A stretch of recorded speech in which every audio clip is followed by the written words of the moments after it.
invite you to view a pyrotechnic celebration of the 35th anniversary of Epcot. We have just begun to dream.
Earth, presented by Siemens.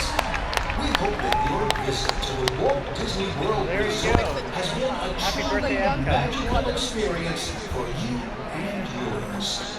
We wish you a pleasant evening and a safe journey home. Thank you and good And all night. the focus headed in this direction.